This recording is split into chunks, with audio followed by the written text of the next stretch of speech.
میرے عزیز دوستو، آج ہم جو وظیفہ سنیں گے وہ صرف الفاظ نہیں ہیں بلکہ یہ اللہ کا ذکر ہے۔ سب سے پہلے میرے تمام سننے والوں کا بہت بہت شکریہ، آپ کے پیار کا، آپ نے مجھے سپورٹ کرنے کا اور اس نیکی کے سفر میں میرا ساتھ دینے کا۔ آپ سب بہت اچھا فیڈ بیک دے رہے ہیں۔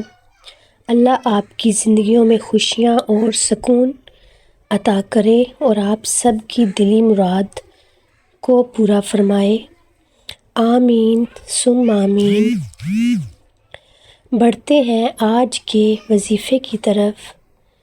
یہ وظیفہ وہ وظیفہ ہے جو بند رزق کے دروازے کھول دیتا ہے، تنگ دل کو کشادہ کر دیتا ہے، بیماری کو شفا میں بدل دیتا ہے، غم کو خوشی میں بدل دیتا ہے اور سب سے بڑھ کر اللہ کی قربت عطا کرتا ہے۔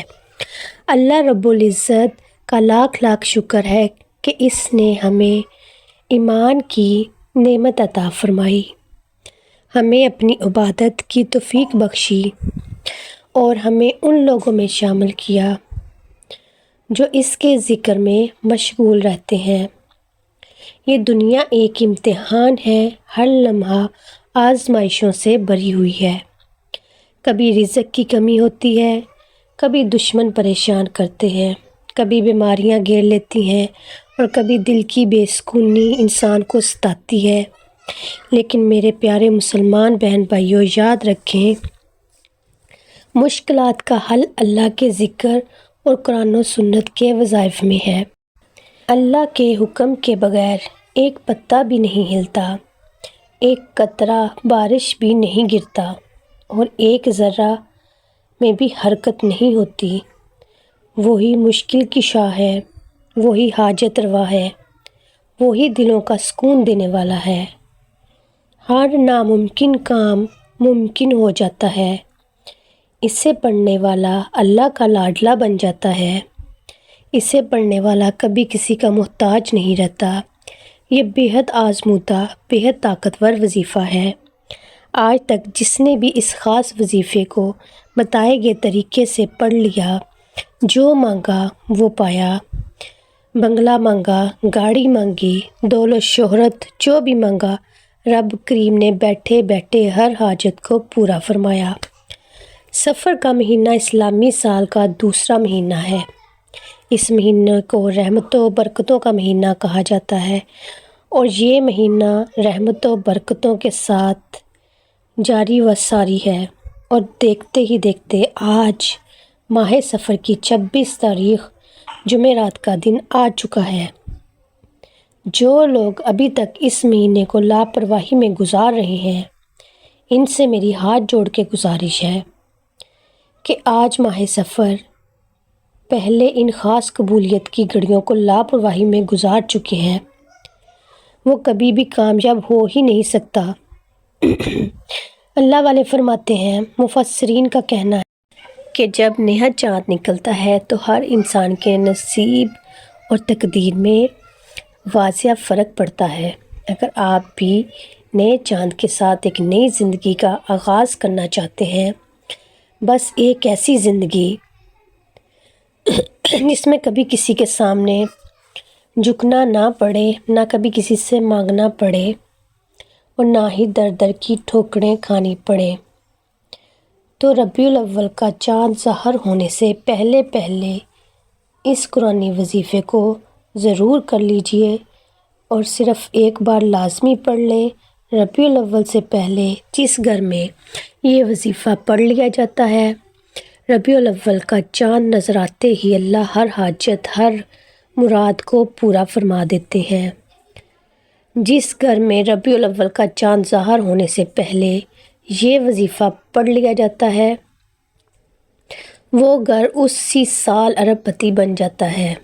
ربیع الاول سے پہلے یہ دن بھی بڑے خاص ہیں، یہ دن بھی بڑے قبولیت کے دن ہیں، بڑی عظمت والے دن ہیں۔ ربیع الاول کا چاند نظر آنے سے پہلے پہلے آپ نے ربیع الاول کی چاند کی خبر سننے سے پہلے پہلے آپ نے یہ وظیفہ لازمی پڑھنا ہے۔ تو پیارے مسلمان بہن بھائیوں، جیسے کہ میں نے بتایا عصر و مغرب کے درمیان کا وقت دعاؤں کی قبولیت کا وقت ہے۔ یہ لمحات اللہ کی خاص رحمت کے ہیں، اس لیے بزرگ فرماتے ہیں کہ عصر کے بعد جو ذکر کریں، جو دعا مانگیں، جو وظیفہ کریں، اس کے اثرات بہت جلد ظاہر ہوتے ہیں۔ یہ دنیا وقتی ہے لیکن اللہ کا ذکر ہمیشہ باقی ہے۔ جو لوگ دنیا کے پیچھے بھاگتے ہیں وہ تھک جاتے ہیں، لیکن جو اللہ کی طرف رجوع کرتے ہیں، جو اپنے اللہ کی طرف بھاگتے ہیں، وہ سکون پاتے ہیں۔ آج اگر آپ نے یہ وظیفہ دل سے کر لیا تو انشاءاللہ تعالی آپ کی تقدیر کے دروازے کھل جائیں گے۔ یاد رکھیں، اللہ کا کلام میں وہ طاقت ہے کہ پتھر دل بھی نرم ہو جاتا ہے، بیمار جسم بھی صحت مند ہو جاتا ہے اور ٹوٹی ہوئی امیدیں بھی جڑ جاتی ہیں۔ تو آئیے ناظرین، اب جان لیتے ہیں کہ آپ نے یہ وظیفہ کیسے پڑھنا ہے اور کن کن باتوں کا خاص خیال رکھنا ہے۔ لیکن اس سے پہلے آپ سے گزارش ہے کہ اگر آپ اس چینل پر نئے ہیں اور آپ نے ابھی تک اس چینل کو سبسکرائب نہ کیا تو خدارا اس چینل کو سبسکرائب ضرور کر لیجئے، کیونکہ ایسے بہت سے وظائف، ایسے بہت سے اعمال آپ کے سامنے میں ڈیلی بیسس پر شیئر کرتی رہوں گی۔ اب چلتے ہیں اپنے وظیفے کی طرف۔ اب عمل کیا ہے؟ ربیع الاول کا چاند نظر آنے سے پہلے یا چاند کی خبر سننے سے پہلے، بعد از نماز عصر یا مغرب کے بعد باوضو مصلی پر بیٹھ کر یا چلتے پھرتے آپ نے سب سے پہلے اللہ کے پیارے حبیب صلی اللہ علیہ وآلہ وسلم کی ذات اقدس پر 3 بار درود پاک پڑھنا ہے۔ درود پاک آپ نماز والا درود ابراہیمی بھی پڑھ سکتے ہیں، چھوٹا درود پاک بھی پڑھ سکتے ہیں۔ درود ابراہیمی پڑھنا سب سے زیادہ بہتر ہے، کیونکہ درود ابراہیمی کی فضیلت و برکت تمام درود پاک سے زیادہ ہے۔ جو بھی آپ درود پاک پڑھیں، آپ نے اچھے طریقے سے مکمل دل سے پڑھنا ہے۔ نبی پاک صلی اللہ علیہ وآلہ وسلم کے پاس فرمان کا مفہوم ہے کہ جو شخص مجھ پر 1 مرتبہ درود پاک بھیجتا ہے، اللہ تعالیٰ اس پر 10 رحمتیں نازل فرماتا ہے، اس کے 10 گناہوں کو معاف فرماتا ہے اور اس کے 10 حاجتوں کو قبول فرماتا ہے اور اس کے 10 درجات بلند کر دیتا ہے۔ اس کے علاوہ درود شریف کثرت سے پڑھا جائے تو پریشانیوں سے نجات ملتی ہے، کیونکہ آج جس مقصد کی نیت کر کے بیٹھو گے، ربیع الاول کا چاند نکلتے ہی وہ انشاءاللہ تعالی مکمل ہو جائے گی، وہ مقصد پورا ہو جائے گا اور آپ کی مراد آپ کو مل جائے گی۔ آپ اگر چاہتے ہیں گھر مانگ لیں، گاڑی چاہتے ہیں گاڑی مانگ لیں، نوکری کے لیے، شادی کے لیے، قرض سے نجات کے لیے، حتیٰ کہ جس مقصد کے لیے بھی دعا کریں گے، انشاءاللہ تعالی میرا رب آپ کو ضرور عطا کرے گا۔ سب سے پہلے 3 بار درود ابراہیمی پڑھیں، اس کے بعد آپ نے صرف اور صرف ایک تسبیح کرنی ہے، حسبنا اللہ و نعم الوکیل و نعم المولا و نعم النصیر۔ ایک تسبیح آپ نے یہ پڑھیں۔ اس طرح پڑھنے کے بعد دوسرا جو عمل آپ نے کرنا ہے وہ سورہ اخلاص کا ہے۔ سورۃ اخلاص قرآن مجید کا 1/3 کے برابر ثواب دیتی ہے اور آپ کی دعا کو سیدھا اللہ تعالیٰ کی بارگاہ الہی اور عرش الہی تک پہنچانے کا ذریعہ بھی ہے۔ آپ نے صرف اور صرف 21 بار سورۃ اخلاص پڑھنی ہے۔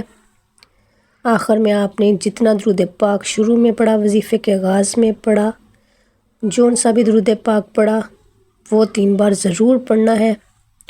دوران عمل کسی سے بات نہ کریں اور پھر رو کر گڑ گڑا کر اللہ سے پوری عاجزی سے اپنے دل کی دعا کو اللہ تعالیٰ کے سامنے بیان کریں۔ وہ اللہ جو بہت بے نیاز ہے، بہت رحمت والا ہے اور برکت والا ہے، جس کے اختیار میں سب کچھ ہے، جس کے اختیار میں ہر وہ چیز ہے، وہ آپ کو کبھی بھی کسی بھی صورت خالی ہاتھ نہیں لٹائے گا۔ انشاءاللہ بس اللہ کو راضی کر لیا، سمجھیے سب پا لیا۔ اللہ سے پیارے حبیب کے صدقے سے مانگیے، اس بابرکت مہینے کے وسیلے سے مانگیے جس میں اللہ کے پیارے حبیب حضرت محمد صلی اللہ علیہ وآلہ وسلم آقا دو جہاں صلی اللہ علیہ وآلہ وسلم اس دنیا میں تشریف لائے، اور جس مہینے میں اللہ نے ہر چیز کو نوازا، اور اتنا نوازا کہ کوئی بھی جولی خالی نہ رہی، حتیٰ کہ دشمن اسلام کی بھی جولیاں بھر دی گئیں۔ اللہ نے اپنے حبیب کی آمد کے صدقے ہر انس و جاں کو مالا مال کر دیا۔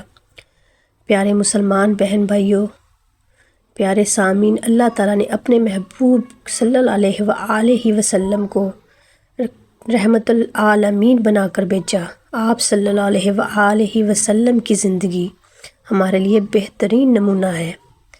آپ صلی اللہ علیہ وآلہ وسلم نے ہمیں سکھایا کہ مصیبت کے وقت صبر کیسے کرنا ہے، دعا کیسے مانگنی ہے، اور اللہ پر توکل کیسے رکھنا ہے۔ ایک حدیث پاک میں ہے کہ نبی کریم صلی اللہ علیہ وآلہ وسلم نے فرمایا، دعا ہی عبادت ہے، یعنی بندہ جب ہاتھ اٹھا کر اپنے رب سے مانگتا ہے تو یہ سب سے بڑی عبادت ہے۔ تو پیارے مسلمان بہنوں اور بھائیوں، آپ بھی اللہ کی رحمت سے اپنی جولیاں بھر لیں تاکہ آپ کی بھی کوئی دلی تمنا جو ابھی تک پوری نہیں ہوئی یا پوری ہوتی نہیں دکھتی وہ آپ کو مل جائے۔ میرا کام آپ کو راستہ دکھانا تھا، آپ کو وہ عمل بتانا تھا جس سے آپ کی بھی دلی مراد پوری ہو جائے گی انشاءاللہ تعالی۔ بس شرط ہمیشہ کی طرح ایک ہی ہے، پورے دل سے، نیت سے، پورے ایمان سے رب کی یاد میں مکمل ڈوب کر یہ عمل کریں۔ دنیاوی باتوں کو ذہن سے نکال کر عمل کو کریں، میرا رب آپ کی ہر دلی مراد کو پورا فرمائے گا۔ بس دل مکمل طور پر اس رب کے ساتھ جڑا ہوا ہو اس لمحے، تو انشاءاللہ آپ کی دل کی مراد پوری ہوگی۔ باقی ویڈیو کو صدقہ جاریہ کی نیت سے دوسروں کو ضرور شیئر کیا کریں، یہ بھی ثواب اور آپ کی دل کی مراد کو پورا کرنے کا ایک ذریعہ ہے۔ ویڈیو اچھی لگی تو لائک کیجئے گا اور چینل کو سبسکرائب کیجئے گا، اور آخر میں ہمیشہ کی طرح اللہ تعالیٰ میرا سنانا اور آپ کا سننا اپنی پاک بارگاہ الہی میں قبول و منظور فرمائے، آمین ثم آمین۔ اور ہم سب کی مرادیں اپنی بارگاہ الہی میں قبول و منظور فرمائے، آمین ثم آمین۔